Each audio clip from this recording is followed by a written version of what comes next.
সম্মানিত দর্শক মন্ডলী, আসসালামু আলাইকুম। আমি ফারুকুল ইসলাম আপনাদের সবাইকে বিধি জনমতের আজকের আয়োজনে স্বাগত জানাচ্ছি। ভিডিওর শুরুতেই মহান রব্বুল আলামিনের দরবারে লাখো কোটি শুকরিয়া আদায় করছি। বৈষম্য বিরোধী ছাত্র আন্দোলনের অন্যতম সমন্বয়ক উত্তরার নিখোঁজ হওয়া বা গুম হওয়া কে এম মামুনুর রশিদকে খুঁজে পাওয়া গিয়েছে। আজ দুপুরে পূর্বাঞ্চলের একটি মসজিদের কাছে তাকে অচেতন অবস্থায় খুঁজে পাওয়া যায়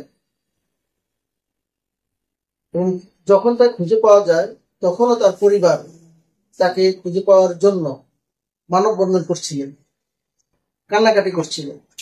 ঠিক তখনই এই খুঁজে পাওয়ার সুসংবাদটি তার পরিবার পায়।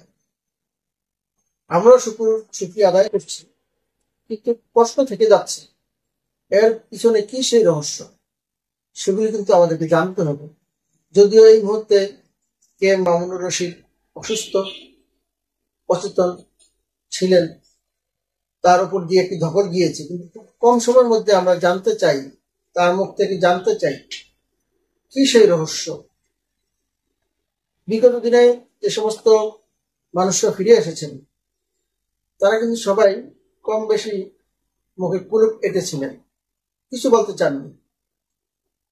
বিশ্বাস করি কে এম মামুনুর রশিদ তার বিকল্প হবেন, ব্যতিক্রম হবেন।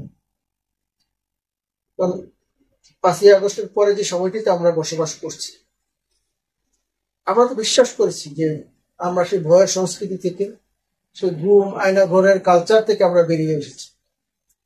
কিন্তু কে এম মামুনুর রশিদের এই যে না পাওয়া, খুঁজে না পাওয়ার বিষয়টি আমাদেরকে কিন্তু শঙ্কিত করে তুলেছে।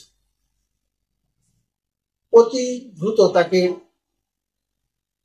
তাকে হারানোর যে বিষয়টি অথবা তাকে না পাওয়ার বিষয়টি কি সেই রহস্য, সেগুলি নিশ্চয়ই আইন শৃঙ্খলা রক্ষাকারী বাহিনী পরিষ্কার করবেন এবং আমরা মামুনের মুখ থেকে জানতে চাই তার সাথে ঠিক কি ঘটেছিল এই 104 ঘন্টা বা 5 ঘন্টার মধ্যে বা 5 দিন, কোথায় ছিলেন সে। এগুলো কিন্তু আমাদের নিরাপত্তার স্বার্থে জানা খুব জরুরি। ধন্যবাদ যারা কষ্ট করে আমাদের সাথে ছিলেন। আবার অন্য কোনো দিন অন্য কোনো বিষয়ে কথা হবে। সে পর্যন্ত ভালো থাকুন, সুস্থ থাকুন। আল্লাহ হাফেজ।